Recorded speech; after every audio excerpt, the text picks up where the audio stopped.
মাতা যশোমতী আমার প্রভাতকালে ঘুম থেকে উঠে দেখছে যে গোপাল এখনো ঘুমিয়ে আছে।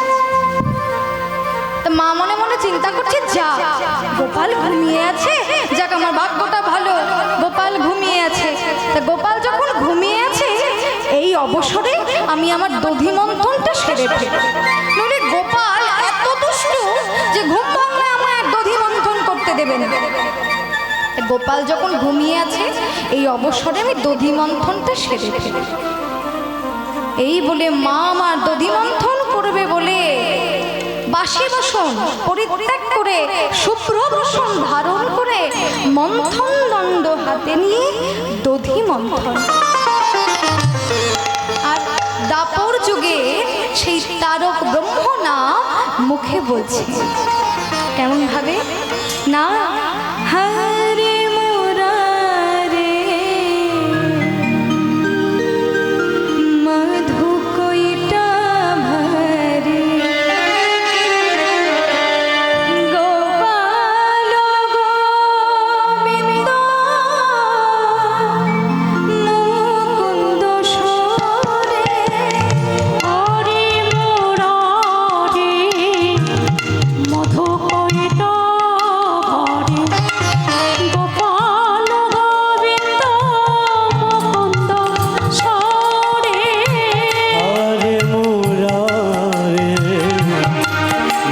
কইটো ভরে গোপাল গোবিন্দ মুকুন্দ সরে। হরে মুরারে মধু কইটা গোপাল গোবিন্দ মুকুন্দ সরে। যোগেশ নারায়ণ কৃষ্ণ বিষ্ণু যোগেশ নারায়ণ কৃষ্ণ বিষ্ণু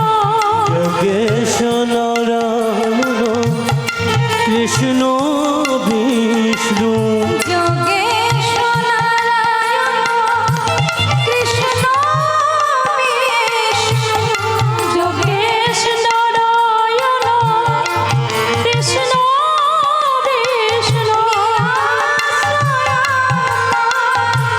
কৃষ্ণ বিষ্ণু জগদীশ যোগেশ নারায়ণ কৃষ্ণ বিষ্ণু নিরসয়ং ভগবতী সাক্ষাৎ। আরে মুরারে মধু কইটো ভরে গোপাল গোবিন্দ মুকুন্দ সরে। হরে মুরারে মধু কইটা গোপাল গোবিন্দ মুকুন্দ সরে। এই বলে যখন তিনি দধি মন্থন করছেন, মন্থন করা শেষ হলে তখনও দেখছেন যে গোপাল ঘুমিয়ে আছে। বাহ, গোপাল এখনো ঘুমিয়ে আছে, যাক বাবা আজ আমার দিনটা ভালো যে গোপাল এখনো ঘুমিয়ে আছে। তাই তাড়াতাড়ি আমি এই মন্থন করা নবনীর ভাণ্ডকে ভগবানের নামে নিবেদন করি, নইলে আমার গোপাল এত দুষ্টু যে ওর ঘুম যদি ভাঙে মন্থন আমায় করতে দেবে না, নিবেদন আমায় আর করতে দেবে না। আমি এখনই নিবেদন করি, গোপাল যখন ঘুমিয়ে আছে। এই বলে মা সঙ্গে সঙ্গে কি করলে সেই মন্থন করা নবনীর ভাণ্ড ভগবানের সম্মুখে নিয়ে যেই না মাত্র কৃষ্ণায় নিবেদয়ামি নমঃ বলে অর্পণ করেছে, সঙ্গে সঙ্গে কি হলো, ভগবানকে তো ডেকেছেন আর অমনি অন্তরে জামি শ্রী ভগবান অন্তরে জানিল। হরে অন্তর্যামী শ্রী ভগবান অন্তরে জানিল। অন্তরে জামি শ্রী ভগবান অন্তরে জানিল। আরে অন্তর্যামী শ্রী ভগবান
উঠেছে।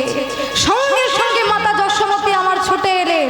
গোপাল, গোপাল, ছি ছি ছি ছি ছি ছি ছি। কি হয়েছে, কি হয়েছে? উঠে পড়েছিস, কি হয়েছে বল।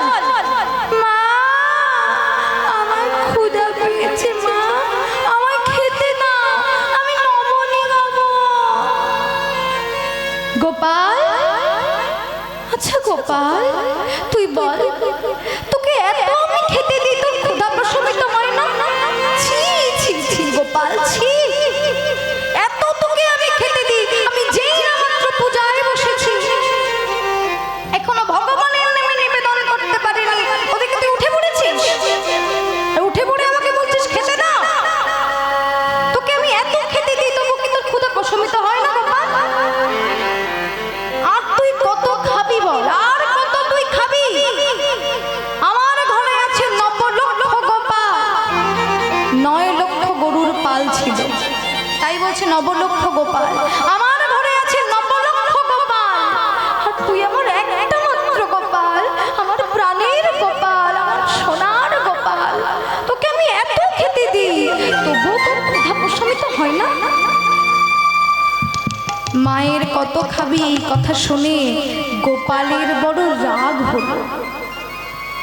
মনে মনে বলছেন, মা, এই তো তোমার অহংকার, তুমি আমায় বললে কত খাবি, তাই না?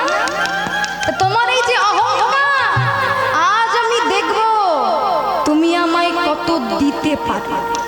এ জগতে আমায় সবাই বলে দর্পহারী মধুসূদন,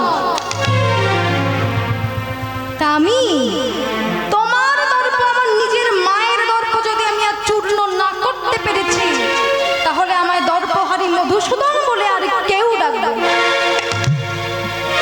এই বলে ছলনাময় গোবিন্দ আমার ছলনা করলেন এবং বলছে, মা, তুমি এত রাগ করছো কেন মা?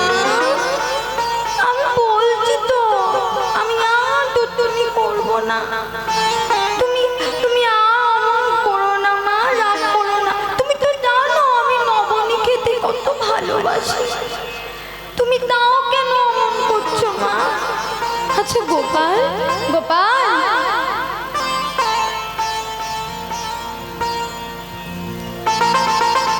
তুই আমার একমাত্র প্রাণের গোপাল, তোকে দেব না তুমি কাকে দেব বাবা?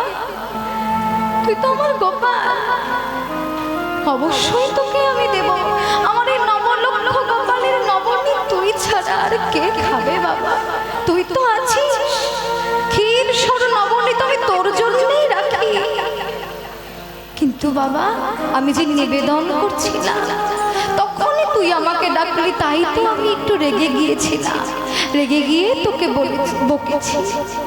গোপাল বলছে, না, আমি প্রতিদিন যেভাবে খাবো, যেভাবে খাই সেভাবে আমি খাবো না, তুমি আমাকে এখনই খেতে দেবে। আমি কিচ্ছু জানি না, আমার ক্ষুধা পেয়েছে, আমি নবনীর গন্ধ পেয়েছি, আমার ক্ষুধা পেয়েছে, আমি প্রতিদিন যেভাবে খেতে দাও ওভাবে আমি খাবো না। মা বলছে, তাহলে তুই কিভাবে খাবি?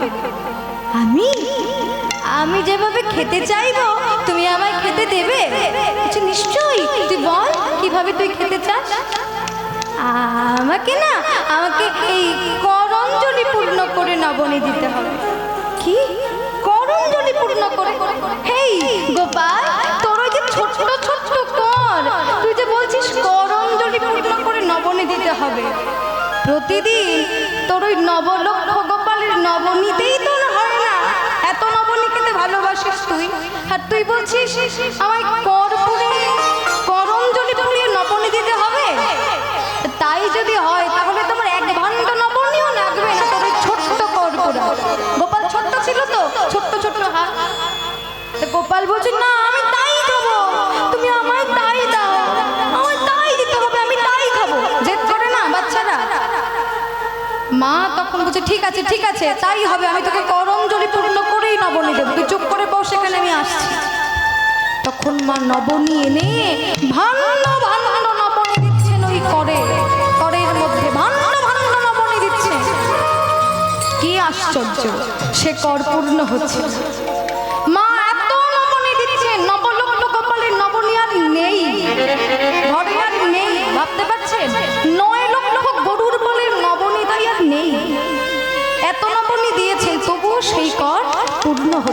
পরীক্ষা ছলনা।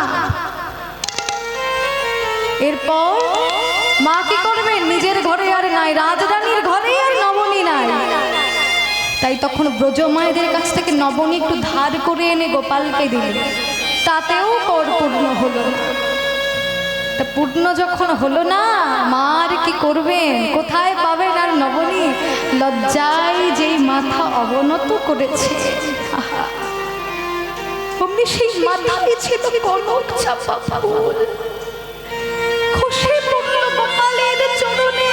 নিতাই গৌর হরি বল, হরি বল।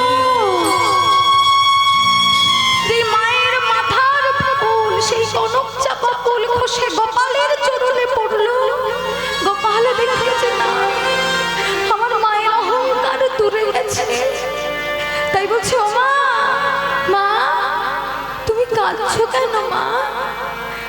আমার দিকে একবার তাকিয়ে দেখো, এই দেখো আমার কর পূর্ণ হয়নি বলে তুমি কাঁদছো। কে বলেছে আমার কর পূর্ণ হয়নি? এই দেখো আমার কর কখন পূর্ণ হয়ে গেছে, এই দেখো, এই দেখো। তাই দেখে মায়ের আনন্দ আর ধরছে না, বলছে গোপাল, ও গোপাল, গোপাল আয় বাবা, আমার কাছে আয়, আমার কাছে। আচ্ছা গোপাল, আমি না শ্রীরামের মুখে শুনেছি তুই নাকি বনে যে খুব ভালো নৃত্য করিস, সখাগণের সঙ্গে, ধেনুবৎসগণের সঙ্গে তুই নাকি সুন্দর নৃত্য করিস। কিন্তু আমি তো তোর নৃত্য কোনোদিন দেখিনি, আমি তো শ্রীরামের মুখে শুনেছি। হ্যাঁ, তুই আমায় একটু নেচে দেখাবি বাবা, নেচে দেখাবি, আমিও একটু দেখি তোর নাচ। গোপাল বলছে, সে কি মা, তুমি আমায় নৃত্য করতে বলছো, আর আমি করবো না তা কখনো হয়? নৃত্য তো করবো, কিন্তু গান গাইবে কে বলো? গান ছাড়া কি নাচা যায়? মা বলছে, বেশ তো, তোর চিন্তা কিসে, আমি তো আছি, আমি গান গাইছি আর তুই সেই তালে তালে নাচ। নে গোপাল, নৃত্য শুরু কর বাবা। মা গান গাইছে, আহা, একবার নাচ রে চাঁদের কোনা, একবার নাচ রে চাঁদের কোনা, একবার নাচ রে চাঁদের কোনা, একবার নাচ রে চাঁদের গোপাল নাচ, গোপাল নাচ। একবার নাচে চাঁদের কোনা, একবার নাচ রে চাঁদের কোনা। ও তুই যতই নাচবি ততই রে দধি মাখন ছানা। ও তুই যতই নাচবি,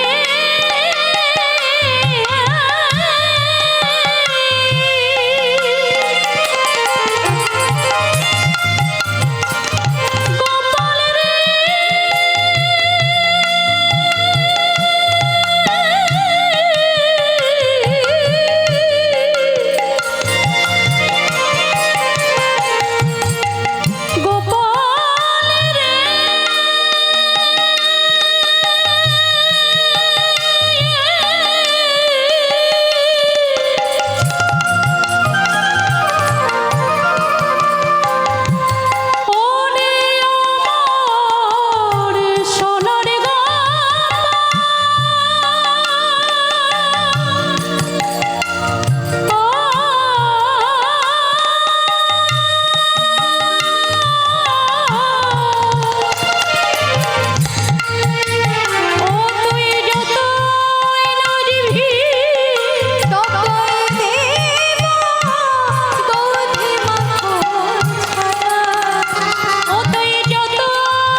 বাঁধিয়ে দিব যতই লাগবে সোনা।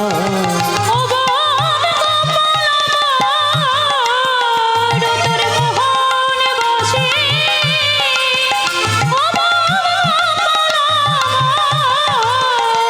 তোর মোহন বসে বাঁধিয়ে দিব যতই লাগবে সোনা। একবার নাচ রে চাঁদের কোনা, একবার নাচ রে চাঁদের কোনা। এমন সময় মায়ের কথা শুনে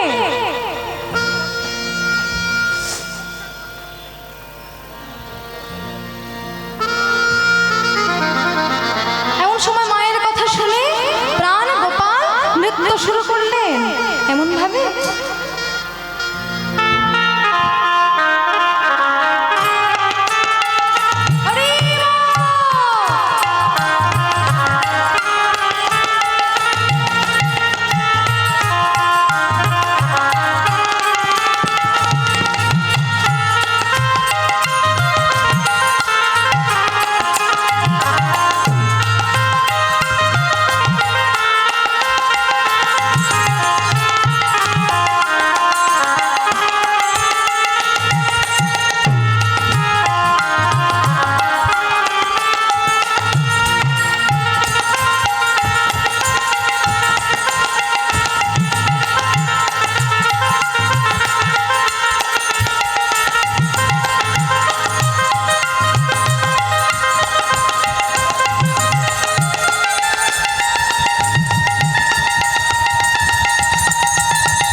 প্রাণ গোপালের নৃত্য দেখে মা রোহিণী সবাইকে ডাকছে, ও ব্রজবাসী, আরে ও দিদি, শীঘ্র করে এসো, তোমরা আমাদের প্রাণ গোপালের নৃত্য দেখে যাও, শীঘ্র করে এসো।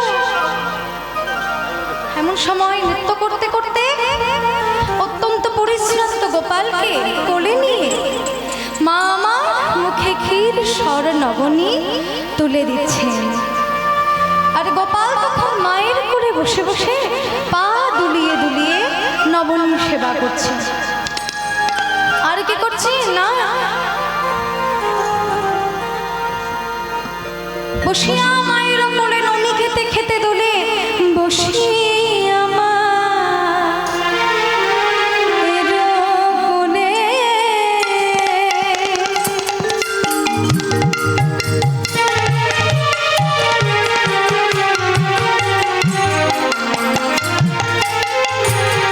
ননি খেতে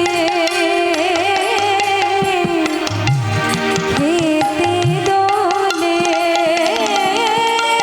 আর বসে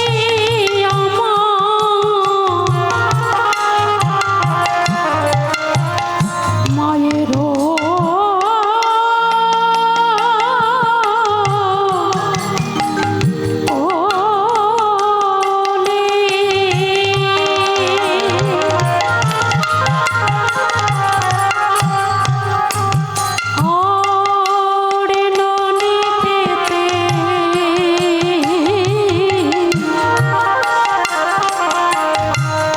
খেতে দোলে।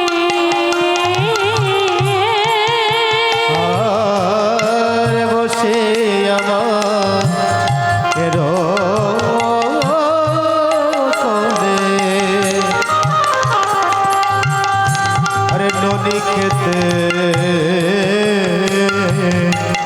খেতে দোলে। হ্যাঁ নঙ্গলে শ্রীরামায় নিতে, আর হেন কালে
কানাই, কানাই, এ কি তুই তুই এখনো মায়ের কোলে বসে বসে পা দুলিয়ে দুলিয়ে নমনি খাচ্ছিস? তুই গোঠের বেলি একবার দেখেছিস? ওই দেখ কত বেলা হয়ে গেছে, দেখ দেখ দেখ কত বেলা হয়ে গেছে। আর কখন তুই গোঠে যাবি? কত বেলা হয়ে গেল। তাহলে কি আজ তুই গোঠে যাবি না কানাই? তুই এখনো মায়ের কোলে বসে আছিস?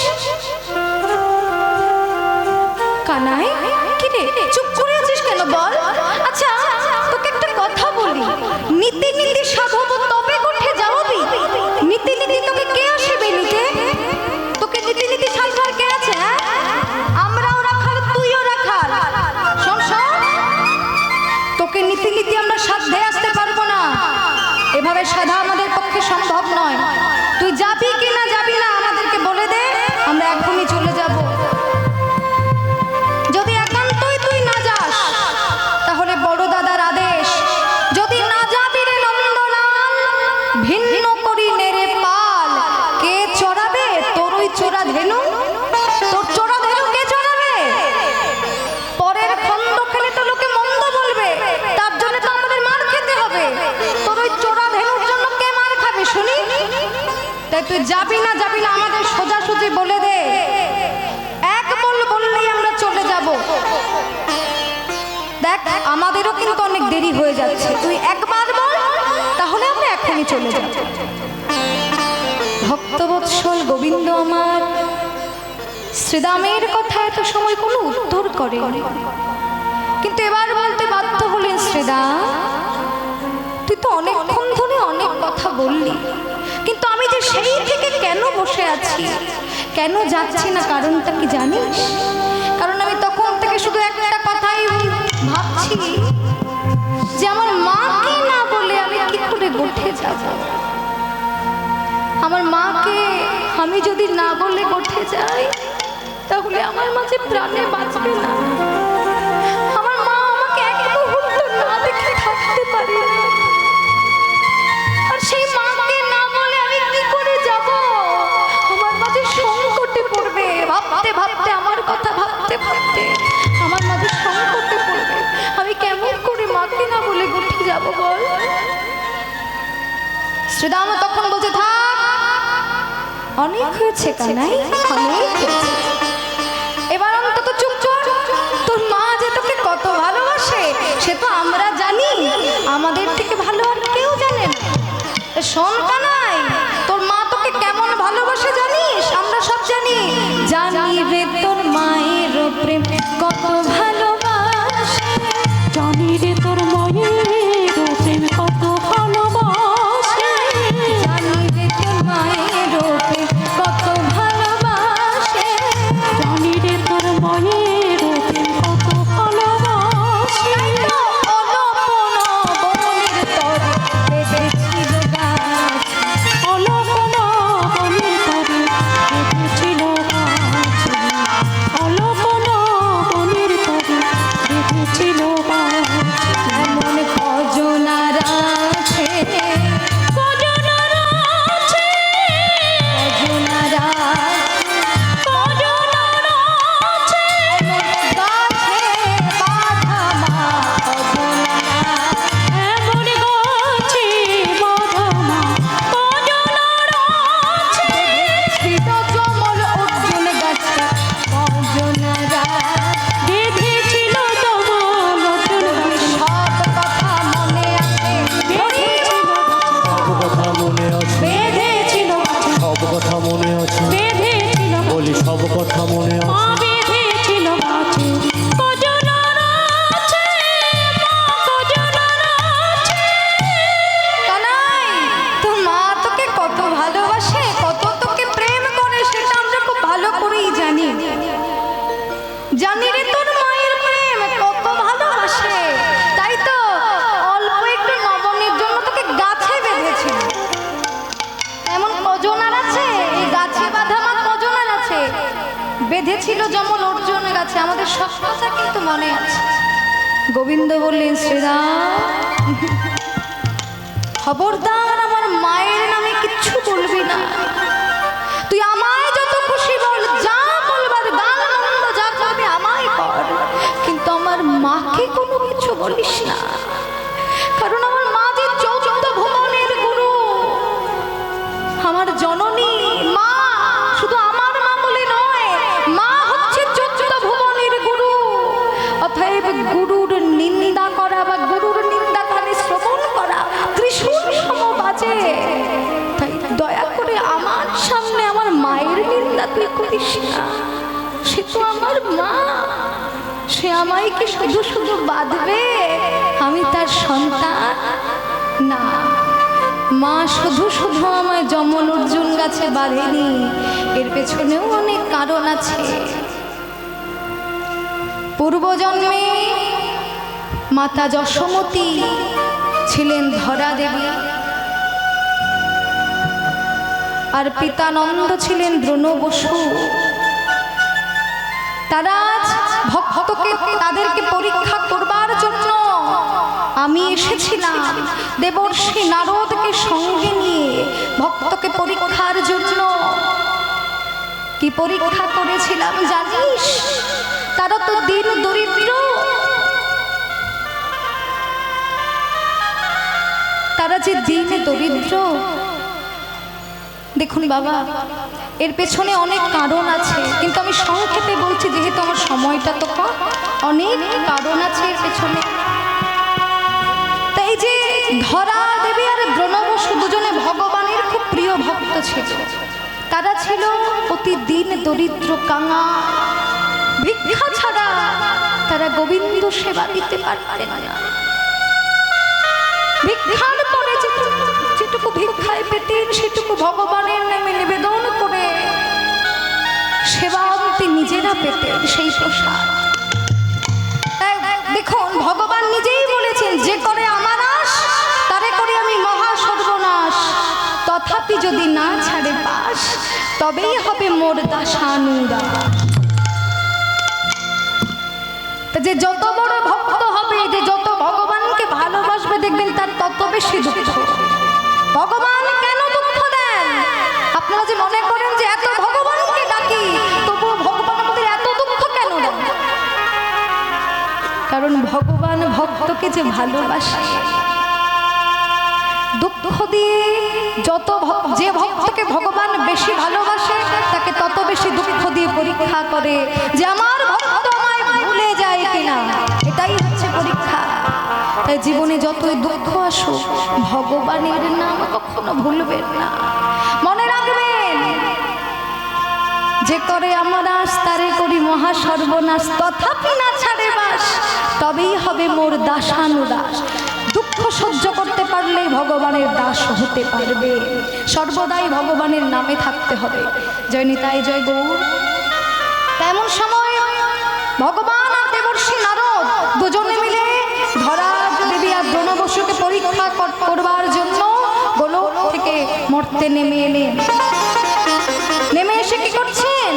ধরা দেবীকে ডাকছেন, মা গো, মা, আমরা যে অভুক্ত আছি, আজ দ্বাদশী, গতকাল একাদশী, আজ দ্বাদশী, আমাদের কিঞ্চিত ভিক্ষা দেবে মা? ধরা দেবী যে বাইরে আসবেন আসতে পারছে না, কারণ দিন দরিদ্র তো, সত্য ছিল মলিন বসন। কিন্তু কি করবে, এদিকে অতিথি ডাকছে। তাই সঙ্গে সঙ্গে ঘর থেকে বেরিয়ে এসে অতিথি দয়কে প্রণাম করে চরণ ধৌত করে বলছে, বাবা এসো, আমার এই পটল কুটিরে এসো। দুজনকে ঘরে নিয়ে গেলেন। ঘরে নিয়ে যে বসালেন, বসে বলছেন, বাবা আমি একটু আসছি, একটু দাঁড়াও তোমরা। ছুটে গেলেন। ঘরের মধ্যে কত খোঁজাখুঁজি করছে, ভগবানের কি পরীক্ষা, কোথাও সামান্য একটা ফলও পেলেন না যে তাই দিয়ে একটু অতিথি সেবা দেবে। তাই সঙ্গে সঙ্গে ছুটে গেলেন স্বামীর কাছে, দ্রোণ বসুর কাছে। ও স্বামী, স্বামী, স্বামী, তুমি একটু নগরে যাও না। কেন ধরা, কি হয়েছে? স্বামী, আজ দ্বাদশীর দিনে দুজন বৈষ্ণব, দুজন ব্রাহ্মণ বৈষ্ণব এসেছেন আমার ঘরে, কিন্তু তাকে যে আমি একটু সেবা দেব, আজ দ্বাদশী দিনে কোনো ভক্তকে যে ফেরাতে নেই, কেউ ভিক্ষা এলে, তাই তুমি একটু নগরে যাও, তাদের আমি কিঞ্চিত সেবা দেব। নগরে? বেশ বেশ, আমি এখনই যাচ্ছি। দ্রোণ বসু তখনই ছুটে গেলেন নগরে, যে নগরবাসীর কাছে ভিক্ষা চাইছেন। মা গো, তোমরা আমায় কিছু ভিক্ষা দেবে মা, আমরা অতিথি সেবা দেব, কিছু ভিক্ষা দাও। কিন্তু সব ভগবানের পরীক্ষা, যার দুয়ারে যাচ্ছে সেই মুখের সম্মুখে দরজা বন্ধ করে দিচ্ছে। যাও, ভিক্ষা নেই, যাও, বেরিয়ে যাও। দূর দূর করে তাড়িয়ে দিচ্ছে। দ্রোণ বসু তখনও পায় না পেয়ে ঘরে ফিরে। ধরা দেবে ছুটে গেলেন, স্বামী তুমি ফিরে এসেছো, কি এনেছো, দাও দাও দাও, কি এনেছো। কি দেখলেন স্বামীর মলিন বদন, শূন্য ছোলা। তাই উপায় না পেয়ে ধরা দেবী নিজেই চলে গেলেন ভিক্ষায়। শত ছিন্ন মলিন বসন পরিধান করে তখন ভিক্ষায় চললে। যখন ভিক্ষায় যাচ্ছে,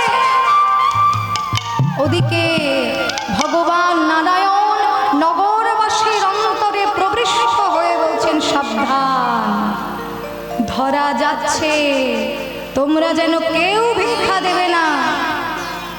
আর দেবাদিদেবকে বললেন, অর্থাৎ আমার বাবা মহাদেবকে বললেন, মহাদেব তুমি ওই সরোবরের তীরে একটা মুদির দোকান পেতে বসো।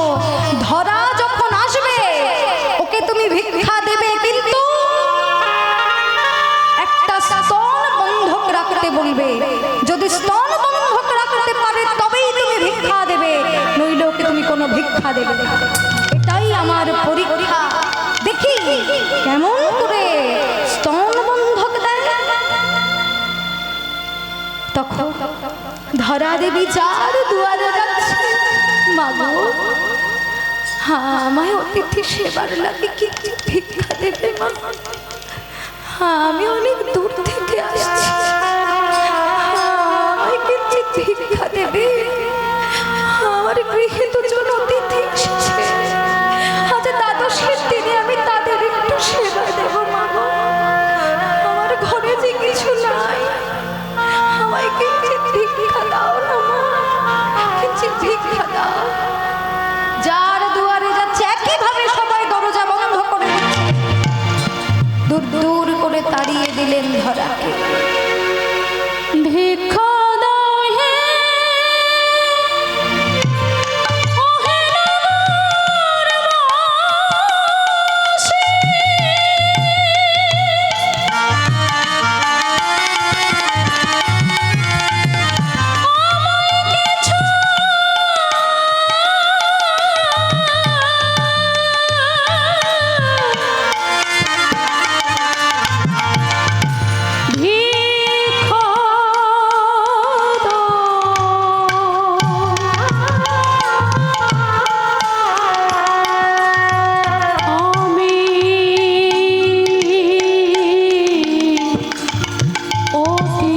সেবা দেব, আমি অতিথি সেবা দেব, আমায় ভিক্ষা দাও।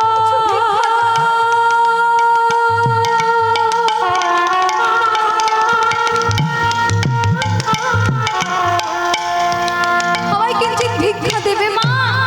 কিন্তু কেউ ভিক্ষা যখন দিচ্ছে না, ধরা দেবী তখন বইমুখ হয়ে যখন চলে যাচ্ছে, দেখতে পেলেন সরোবরের তীরে একটা মুদির দোকান।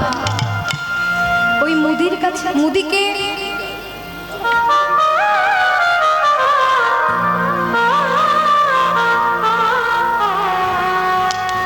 মুদিকে মায়েরা এখন আসবেন না, একটু পরে আসবেন আপনারা, লীলার ব্যাঘাত ঘটছে, আপনারা আসবেন না। এখন কেউ উঠবেন না, উঠবেন না, কেউ উঠবেন না এখন।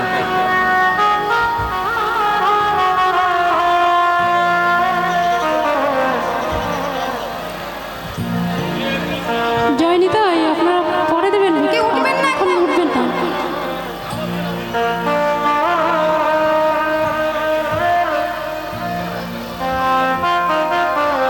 তখন ওই মুদির দোকান দেখতে পেয়ে ধরে মনে মনে চিন্তা করছে, আরে ওই তো একটা মুদির দোকান, আমি ওখানেই বরং যাই, যদি কিছু ভিক্ষা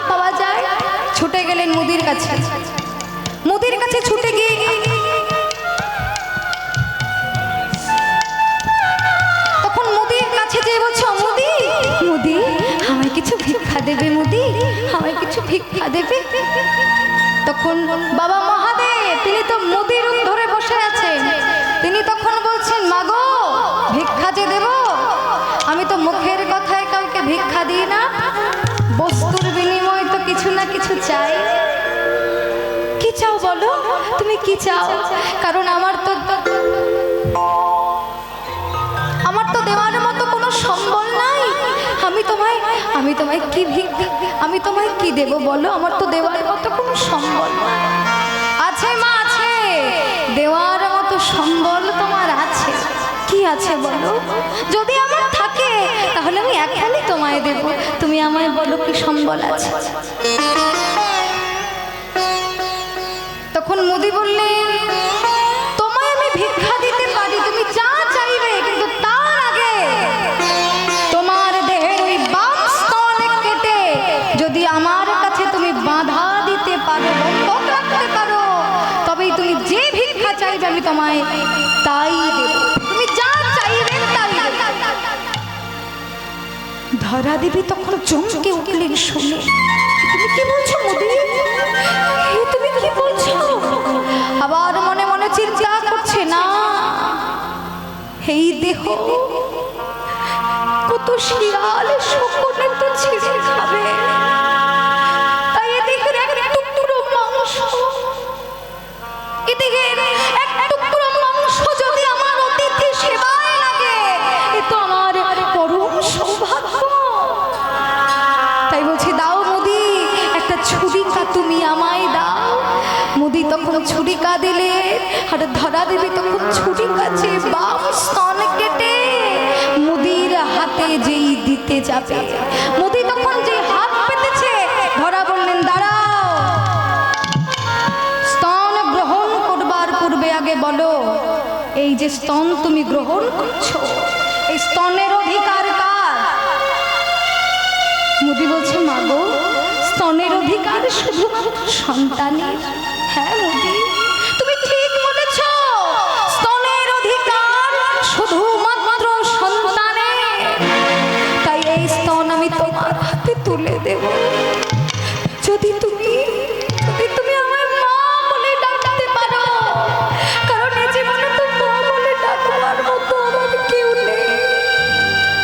নিষ্ঠুর নিয়তি যে আমায় বৈভব করেছে, জগতে আমায় মা বলে ডাকার মতো কেহ নাই। তাই তুমি যদি আমায় মা বলে ডাকতে পারো, তবে এই স্তন আমি নিঃসংকোচে তোমার হাতে তুলে দেব। যেই বলেছে তখন মুদি বাধ্য হয়ে মা বলে স্তন গ্রহণ করবে, এবং ওই কাটা স্তন দিয়ে কি করলেন? সৃষ্টি করলেন বিল্ল বৃক্ষ, অর্থাৎ বেল গাছ। আর জগৎবাসীকে বললেন, ওহে জগৎবাসী শুনে রাখো, এই যে কাটা স্তন দিয়ে আমি বিল্ল বৃক্ষ সৃষ্টি করলাম, এই বেল পাতাই হবে আমার পূজার একমাত্র প্রধান সামগ্রী। মহাদেবের পূজায় কি লাগে? বেল পাতা না? ওই হচ্ছে পূজার একমাত্র সামগ্রী। তাই তোমরা বেল খেয়ে কেউ বেলের দানা যেন থু থু করে ফেলবে না, তাহলে আমি যে হাত পেতে সেটা করি। এরপর ধরা দেবী ভিক্ষা নিয়ে ঘরে গেলেন এবং কাপড়ের অঞ্চল দিয়ে সেই কাটা জায়গাটা ভালো করে বাঁধলেন, এবং ভিক্ষা নিয়ে যে ঘরে যে রন্ধনাদি করে 3টি আসন দিলেন, নারায়ণ, নারদ এবং দ্রোণ বসু নিজ হাতে ধরা পরিবেশন করছে। এমন সময় পরিবেশন করতে করতে এক ফোঁটা রুধির ঝরে পড়ল, অর্থাৎ রক্তের ফোঁটা ঝরে পড়ল ভগবানের পাত্রের পাশে। সঙ্গে সঙ্গে ভগবান চমকে উঠলেন, একি মা ধরা, এই রক্তের ফোঁটা কোত্থেকে এলো? বলো বলো বলো, এর কারণ কি বলো? ধরা দেবী তখন কাঁদছে আর বলছে, বাবা সত্যি কথা আমি বলবো, আপনাদের সেবার মতো আর কিছু ছিল না আমার ঘরে, তাই এই দেহের বাম স্তনে কেটে আমি আপনাদের জন্য সেবার জোগাড় করেছি। বাবা যদি আমার কোনো ত্রুটি হয় তাহলে আমায় ক্ষমা করে দিন। এই কথা শুনে সম্মুখে দেখলেন কোথায় সেই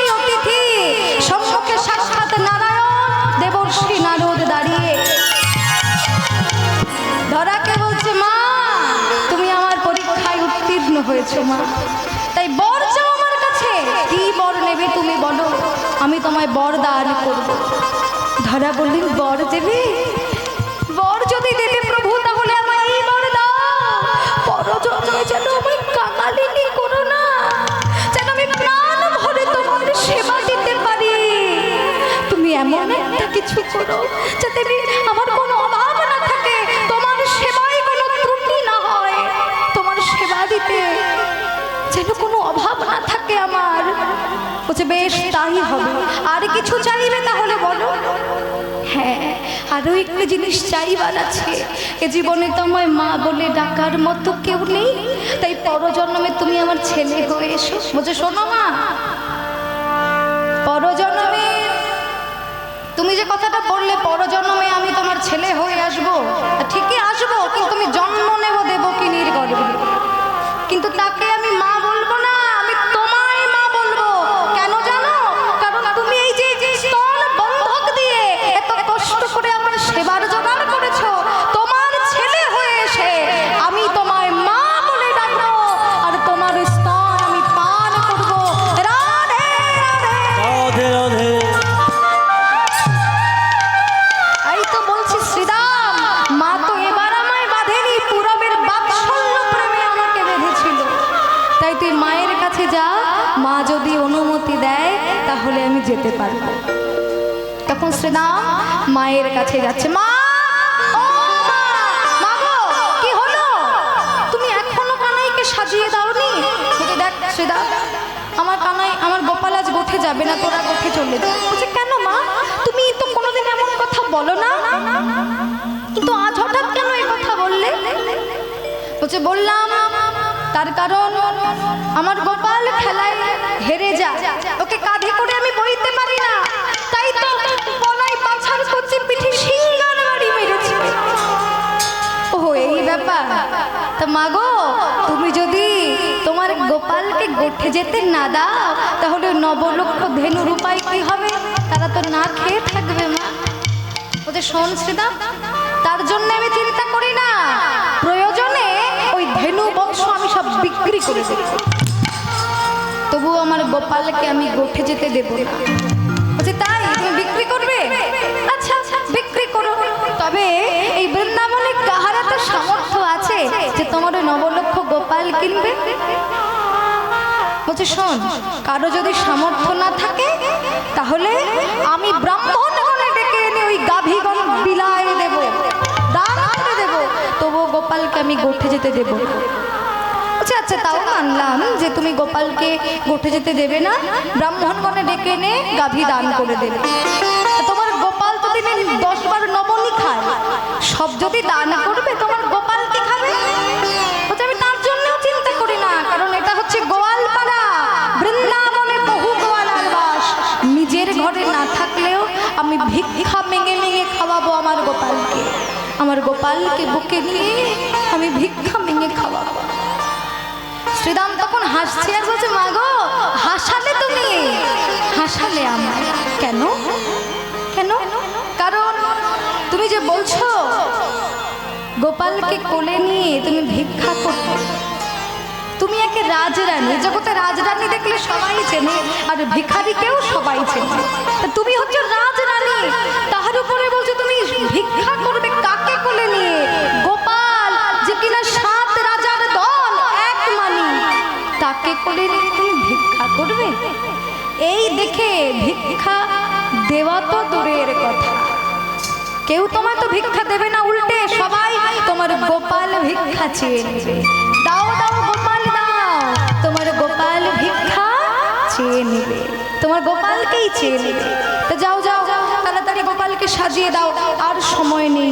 এই বলতে না বলতে আজ বলরাম বলাই গোঠের বেলি হয়েছে দেখে কেমন ভাবে সেজে বাহির হলেন। আজ বলার সিংহা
আজ তো বল বীরে আর মদে ঘূর্ণিত নয়ন যুগল পাগলত কোটি শিরে আর মদে ঘূর্ণিত নয়ন যুগল পাগলট পটি শিরে আজ কোঠের সাজে সেজেছে বলা ওঠের সাজে সেজেছে বলাই নীল পাগড়ি মাথায় বেঁধে ওঠের সাজে সেজেছে বলাই নীল পাগড়ি মাথায় বেঁধে বের হা বের হা বের হা বলে ওঠের সাজে সেজেছে বলাই কানাই বের হবার হাবের হা বলে ওঠের সাজে সেজেছে বলাই ওঠের সাজে সেজেছে বলাই ওঠের সাজে সেজেছে বলাই গোঠের সাজে বলরাম সেজে বাহির হলেন নবনট বড় নীলাম্বর রঙ্গে ঝঙ্গে আওয়ে মদে মাতল কুঞ্জর গতি উলটি পালটি চাওয়ে কানাই কানাই বলতে বলতে বলরাম ধেয়ে আসছে যখন ধেয়ে আসছে তখন মা বলরামকে দেখতে পেয়েছে সেদা ওই দেখ বলরাম আসছে তাহলে আমরা আর দেরি করব না গোপালকে এখনই সাজিয়ে দেব এই বলে মা যশোদা রোহিণীকে ডেকে গোপালকে সুন্দর করে সাজিয়ে দিলেন সাজিয়ে দেওয়ার পরে গোপাল যখন গোষ্ঠে যাত্রা করবে তখন মা যশোদা বলছে গোপাল এই যে ক্ষীর স্বর নবনীত আঁচলে বেঁধে দিলাম সময় সময় বুঝে খেয়ে নিস বাবা দাদা বলরামকে ডেকে চেয়ে খেয়ে নিস আর পথপানে চেয়ে যাস বনমাঝে নবতৃণাঙ্কুর যেন তোর সুকোমল পদে না ফোটে কেমন যা আচ্ছা মা তাই হবে এরপর মা যশোদা আর মা রোহিণী দুজনে মিলে গোপাল আর বলরাম রক্ষা বন্ধন করছেন যাতে বনে যে কোনো বিপদ না হয় এমন সময় সকল রাখালগণকে সঙ্গে নিয়ে কৃষ্ণ বলরাম যখন যাচ্ছে তখন রাধারানী অট্টালিকা পরে উঠে গোবিন্দকে দেখে মূর্ছিত হয়েছে যে গোবিন্দ যখন যাচ্ছে আহা তার মনের যে কত দুঃখ রাধারানীর মনের দুঃখ দুঃখ করতে করতে হঠাৎ তিনি অচেতন হয়ে পড়লেন আর যেই অচেতন হয়ে পড়লেন সঙ্গে সঙ্গে ললিতা বিশাখা সখীরা বলছে কি হলো রাধে তোর কি হলো জটিলা কুটিলা তখন বলছে মাগো তোমার বৌমাকে কালা সাপে কেটেছে যেই বলেছে বলছে তাহলে ওঝা কোথায় পাবো বলছে ওঝা ওই তো চলে গেছে তুমি ওঝাকে ডেকে আনো ওই যে এখনো যাচ্ছে নাম কালা চাঁদ ওঝা যে গোবিন্দকে কালা চাঁদ বলে ডাকতে ডাকতে ঘরে নিয়ে এসেছে গোবিন্দ বলছে কি হয়েছে আমাকে ঘরে ডাকলে কেন বলছে শোনো ও কালা চাঁদ আমার বৌমার কালা সাপে কেটেছে তুমি আমার বৌমাকে একটু বাঁচিয়ে দিতে পারবে বলছে কালা সাপে কেটেছে ঠিক আছে বাঁচাবো তবে শোনো আমি গুরুর কাছে যখন মন্ত্র শিখেছিলাম গুরু আমাকে বলেছিল যে যখন কালা সাপের রোগী যখন তুই বাঁচাতে আসবি রোগীর বাড়ি কোনো বিধবা মেয়ে ছেলে থাকলে সে রোগী বাঁচবে না মনে রাখিস তাই যে বাড়িতে তুই যাবি সেই বাড়িতে রোগী থাকলে তাদের বাড়ি থেকে চলে যেতে বলবি যদি কোনো বিধবা মেয়ে ছেলে থাকে তা তোমরা তো বিধবা তোমাদের ঘর থেকে চলে যেতে হবে তবেই তোমার বৌমাকে তুমি বাঁচাতে পারবে জটিলা বলছে ঠিক আছে আমরা চলে যাচ্ছি আমার বউ যাতে ভালো হয় তুমি তাই করো কালাচাঁদ তখন গোবিন্দ আমার মনে মনে মন্ত্র পড়ে প্রতি অঙ্গে হস্ত ধরি সর্ব অঙ্গে বোলাইলা হাত পরশে সরসঙ্গ জর সব হইল ভঙ্গ রায় সে ঘর প্রণিপাত